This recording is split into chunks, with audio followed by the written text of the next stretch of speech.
So, hello everyone. So, for this video, I discuss the system.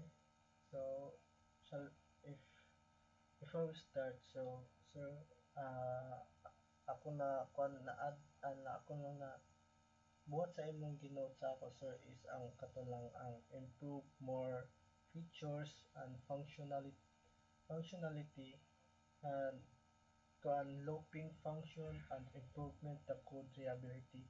So ang sa UI and UX sir, wala na ko siya na-apply sir. Sorry for that sir. So shall we start? So for this system sir, this is the system to-do list. So this is the code. So if we run this code, so this is the interface. So we have the menu, add task, view task, mark task, and complete, edit task, save, and load task. So if you wanna we have a na i-add na to a task, so mamili ka sa itong menu na add. So ang add is 1. So mag-add tag task, magkwanta o kuan cleaning the room. If ever na tuloy imong gusto na i-add na task, so add ay mag-type mo sa kag 1 atong i-make bigger. So kuan cutting the grass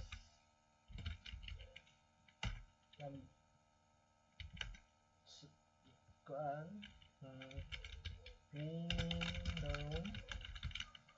So unsaon na to magpakita sa view sa atong task na atong gina-input. So diri ata sa number 2 na view task. So atong i-type na pud diyan to see the kuan ato ang katong atong gi-input.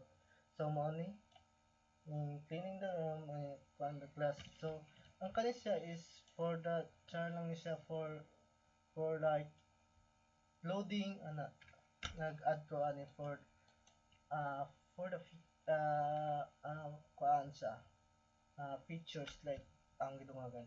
So dungag po sa akong features is ang edit task, saving task, loading task. So if gusto ka na ay if ang imong task is nahuman nimo, so 3 ka sa 3.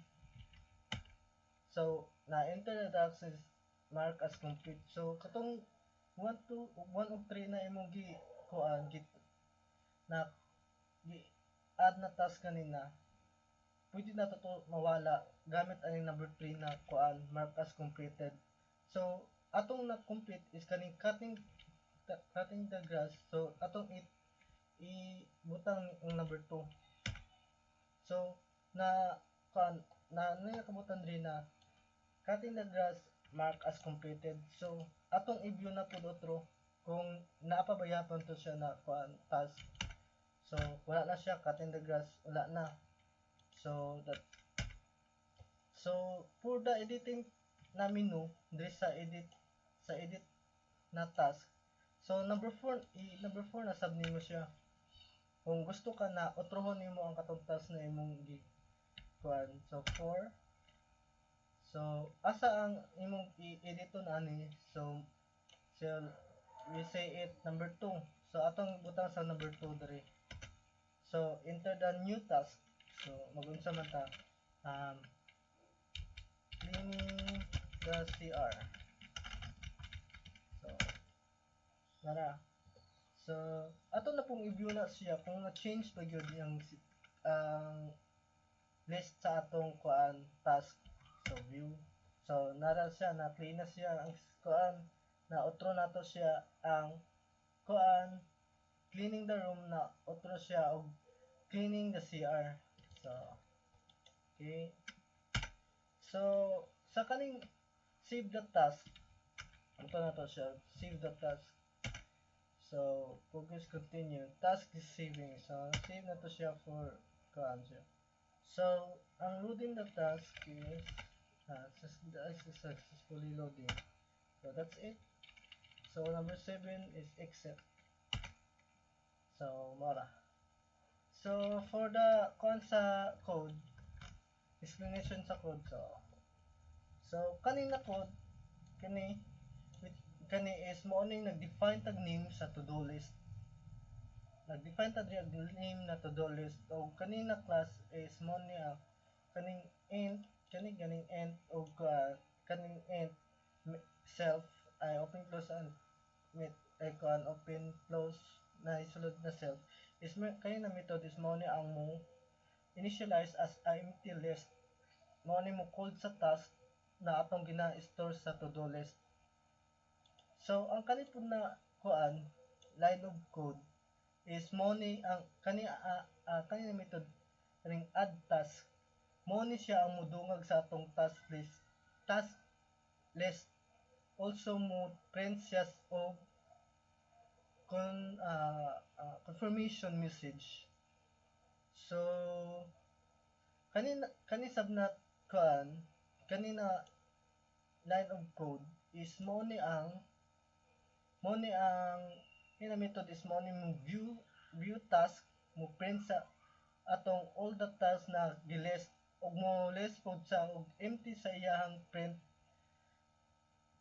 na indicating na no task are found otherwise task which with it's in the index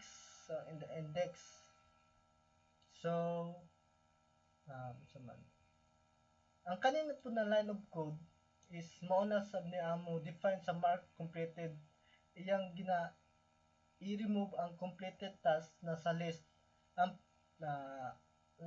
and mo print siya confirmation message ug amo mo provide sa index na invalid. So mo print siya og mga error message kung imong gi-input is wala sa menu.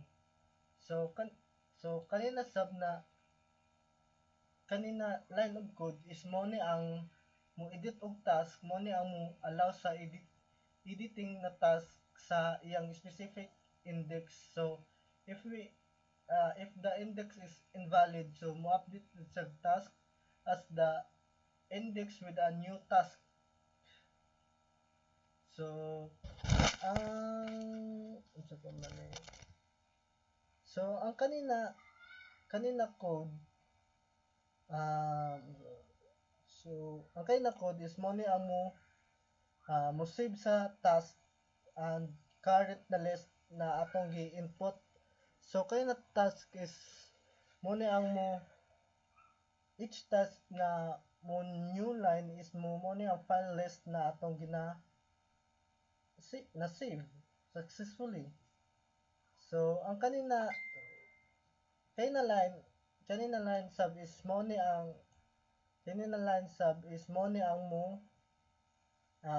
mo loading o mao na ang katong loading ganina mo na task from text file and read each lines from the files of assigned. So mo ni ang kanina file is mo ni ang mo load sa task sa class attribute. So ang kanina sub na code is mo ni ang atong for the printed menu na ato makita printed na mo gawas printed menu sa user interaction sa to-do list program. So ang kani sub na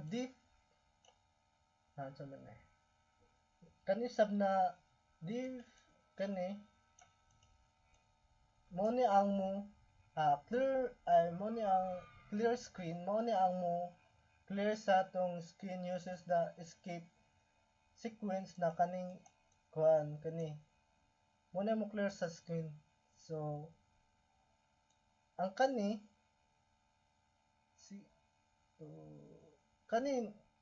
line is mo ni ang mo